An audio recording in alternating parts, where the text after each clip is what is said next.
విశాఖ, విజయవాడ, తిరుపతి, కాకినాడ, రాజమండ్రి, పాలకొండ, రాజాం, బొబ్బిలి, సత్తెనపల్లి, కుప్పం, చిత్తూరు, మార్కాపురం, సాలూరు, నరసరావుపేట, తెల్లూరుపేట, పుంగనూరు, పలమనేరు మున్సిపాలిటీలు.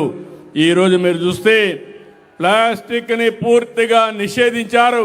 వాళ్ళందరినీ గట్టిగా చప్పట్లు కొట్టి అభినందించండి. ప్లాస్టిక్ ఎప్పటికైనా ఒక విషయం, మనం అది వాడి రోడ్డు మీద వేస్తే పశువులు తింటే ఆ పశువుల నుంచి వచ్చే పాలు మనం తాగే పరిస్థితికి వస్తున్నాం. ఇంకో పక్క ఐటీసీ వాళ్ళతో భాగస్వామ్యంతో ఒక కార్యక్రమం well being out of waste అని చెప్పి WOW అని మన ఇంట్లో పాత పుస్తకాలు ఇస్తే వాళ్ళు కొత్త పుస్తకాలు ఇస్తున్నారు. పిల్లలందరికీ ఇది చాలా ఉపయోగంగా ఉంటుంది. అంటే ₹1 ఖర్చు పెట్టే పని లేకుండా కొత్త పుస్తకాలు వచ్చే పరిస్థితికి వచ్చాయని చెప్పి కూడా నేను మీకు తెలియజేస్తున్నా. స్కూల్స్లో కొత్త కార్యక్రమం పెట్టాం.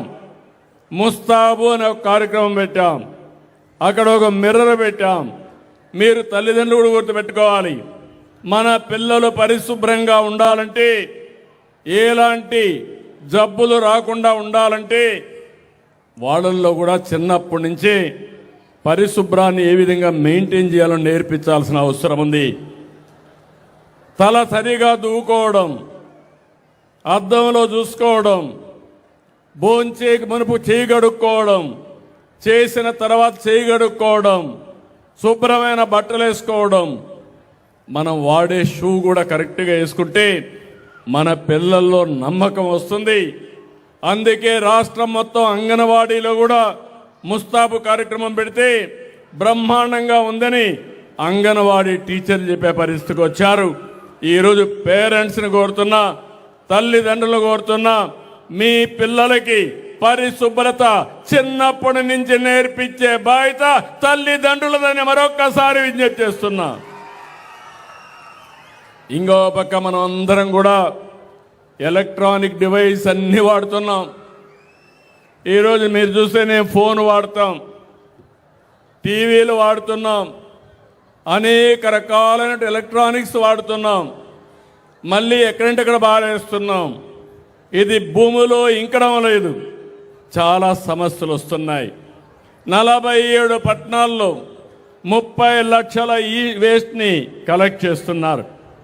రేపు రాబోయే రోజుల్లో ఎక్కడికక్కడ 100% ఈ వేస్ట్ కలెక్ట్ చేసి దానివల్ల మీకు ప్రతిరూపంగా కొంత డబ్బులు కూడా ఇచ్చే కార్యక్రమాన్ని తీసుకొస్తాం.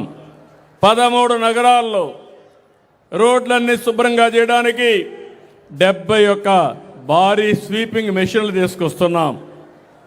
రోడ్లన్నీ మీరు గుర్తుపెట్టుకోవాలి, చెత్త క్లీన్ చేయడం ఒకటే కాదు, డస్ట్ కూడా ఉంటుంది, మట్టి ఉంటుంది. ఆ మట్టి మన లోపలికి వెళితే కాలక్రమేణా శ్వాస రోగాలు వచ్చే పరిస్థితి వస్తుంది. దాన్ని కూడా మనం ఆలోచించుకోవాల్సిన అవసరం ఉంది. నేను ఒకటే మిమ్మల్ని అందరినీ కోరుతున్నా, నేను ఎన్నిసార్లు చెప్పండి, నేనంటే బాగా అభిమానంగా ఉంటారు, కానీ నేను చెప్పింది మాత్రం కొంతమంది ఫాలో అవుతున్నారు. నేను మీ మంచి కోసం చెప్తున్నా. అందుకే గట్టిగా చెప్పండి. రాష్ట్రం మొత్తం 5 కోట్ల మంది కూడా ఫాలో అయితే నేను ఈ రాష్ట్రాన్ని నెంబర్ 1 రాష్ట్రంగా తొందరలోనే తయారు చేస్తాం. మీరు నాకేం డబ్బులు ఇవ్వాల్సిన పని లేదు, దీని మీద ఏమి ట్యాక్స్లు ఇవ్వం. చెప్పింది అర్థం చేసుకొని ఇది మంచిదైతే అమలు చేస్తే, సహకారాన్ని అందిస్తే ఆటోమేటిక్గా జరుగుతుంది. ఇంకో పక్క మీరు ఒకసారి చూస్తే పట్టణాల్లో 108 మిలియన్ లీటర్లు మురుగునీరుంది. 23 పట్టణాల్లో 33 ప్లాంట్లు పెట్టాం. ఇంకొక 82 పెడతాం. ఇప్పుడే భానుగారు అడిగారు, మా దగ్గర మొత్తం ఇవన్నీ కూడా పుత్తూరు నగిరిలో పూర్తి చేయమన్నారు. నేను వారికి ఒకటే హామీ ఇస్తున్నా, తప్పకుండా 100% ఈ 2 మున్సిపాలిటీలో శానిటేషన్, రంగునీళ్లు కానీ డ్రైన్స్ కానీ పూర్తి చేసే బాధ్యత పరిశుభ్రమైన నగిరిగా అదే మరి పుత్తూరుగా తయారు చేసే బాధ్యత తీసుకొస్తామని చెప్పి కూడా నేను మీకు తెలియజేస్తున్నా. ఇవి కాకుండా ఇంకొక పక్కన మీరు చూస్తే ఒకేసారి డబ్బులు లేవని గ్రామీణ ప్రాంతాల్లో మ్యాజిక్ డ్రైన్స్ కూడా ఇంట్రడ్యూస్ చేస్తున్నాం. మిత్రుడు పవన్ కళ్యాణ్ గారు పంచాయతీరాజ్ డిపార్ట్మెంట్ చూస్తున్నాడు. ఈరోజు ఒక పైలట్ చేశాం. 4 ఏళ్లలో 26,000 కిలోమీటర్లు మ్యాజిక్ డ్రైన్స్ చేసి గ్రామీణ ప్రాంతాల్లో మురుగునీటి సమస్య లేకుండా ఒక ఆదర్శంగా తయారు చేసే బాధ్యత మేము తీసుకొస్తామని చెప్పి కూడా నేను మీకు తెలియజేస్తున్నా. ఇప్పుడే మీరు చూస్తే హోమ్ కంపోస్టింగ్ పెరిగింది, కిచెన్ గార్డెన్లు వస్తున్నాయి, ఇంటిపైనే పంటలు పండించుకునే రోజు వస్తూ ఉంది. 2026 మార్చి నాటికి 10 లక్షల కుటుంబాల్లో ఆర్గానిక్ వేస్ట్ మేనేజ్మెంట్ని ఆచరించే ప్రోత్సాహం ఇస్తున్నాం. సర్క్యులర్ ఎకానమీలో మీరు చూస్తే అన్ని కూడా రీసైక్లింగ్ చేసి యూజ్ అండ్ త్రో అంటే పారేయడం కాకుండా యూజ్, రికవర్, రీయూజ్ అనే విధానానికి శ్రీకారం చుట్టాం. ఇలాంటి ఆలోచనలన్నీ కూడా ఈరోజు నేను ఒక విషయం చెప్తున్నాను. మీరు తాగే నీళ్లు స్వచ్ఛంగా ఉండే వరకు, మీరు పీల్చే గాలి స్వచ్ఛమైన గాలి పీల్చే వరకు, మీరు తినే తిండి ఆరోగ్యంగా ఉండే వరకు, కడాన మీ ఆలోచనలు కూడా స్వచ్ఛమైన ఆలోచనలు వచ్చే వరకు నేను మీకు అండగా ఉంటానని మరొక్కసారి హామీ ఇస్తున్నా. నిన్ననే దావోస్ నుంచి వచ్చా. మీరు కూడా గుర్తుపెట్టుకోవాలి, నేను పెరిగింది మీ అందరి కళ్ళ ముందరనే పెరిగా. చిత్తూరు జిల్లాలోనే పుట్టా, ఇక్కడే పెరిగా. తిరుపతిలో మీ మారిగానే నేను కూడా చదువుకున్నా, అంచెలంచెలుగా చదువుకున్నా. ఈరోజు రేపు 28కి 50 సంవత్సరాలు నా రాజకీయ ప్రస్థానం. అంటే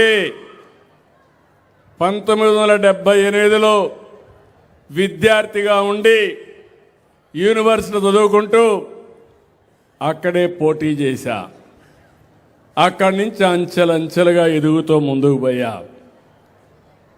నేను 30 సంవత్సరాల నుంచి ఎవరూ పోలా దావోస్కి నేను వెళ్ళా.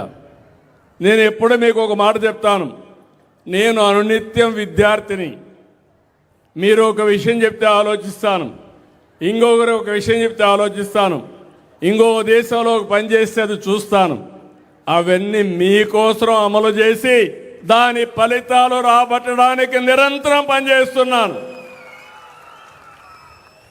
ఎక్కడో అమెరికాలో టెక్నాలజీ అంటే నేను ఆ రోజు ఆంధ్రప్రదేశ్లో అమలు చేస్తే ఈరోజు అందులో ఆ పాలసీ వల్ల హైదరాబాద్ ఎకానమీలో మోస్ట్ లివబుల్ సిటీగా నెంబర్ 1 సిటీగా తయారైంది.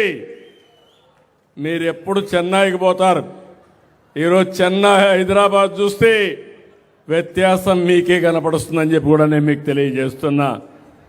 అంటే ఒక పద్ధతి ప్రకారం చేశాం. నిన్న పోయినప్పుడు నేను చూస్తే ప్రపంచం మొత్తం చర్చించుకునేది ఈరోజు భవిష్యత్తులో టెక్నాలజీ.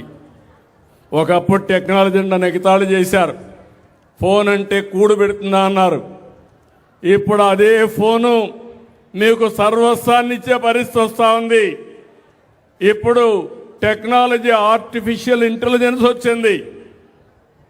మీకు కావలసిన ప్రపంచంలో జరిగేటన్నీ కూడా నాలెడ్జే కాదు, భవిష్యత్తులో మీరు గుర్తుపెట్టుకోవాలి. ఒక ఎగ్జాంపుల్ చెప్తున్నా, ఏఐ డాక్టర్ వస్తాడు, నువ్వు ఏం తినాలి, ఏం తినకూడదు, నీ ఆరోగ్యం ఈ నిమిషంలో ఎట్లుంది, ఇంకొక ఇదే మారిగా నువ్వు చేస్తే ఎప్పుడు నీకు గుండెపోటు వస్తుందో అది కూడా మీ ఫోన్ ద్వారా మీకు చెప్పే పరిస్థితి వస్తుంది. తొందరలోనే సంజీవని ప్రాజెక్టు వల్ల మీ అందరి ఆరోగ్యాన్ని కాపాడే బాధ్యత మీ అందరికీ.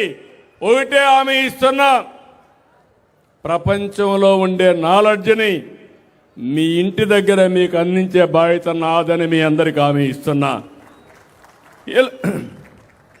ఇలాంటివన్నీ ఒక రైతు వ్యవసాయం చేయాలంటే ఏం చేయాలనో మొత్తం నాలెడ్జ్ అంతా ఆర్టిఫిషియల్ ఇంటెలిజెన్స్ ఇచ్చే పరిస్థితికి వస్తుంది.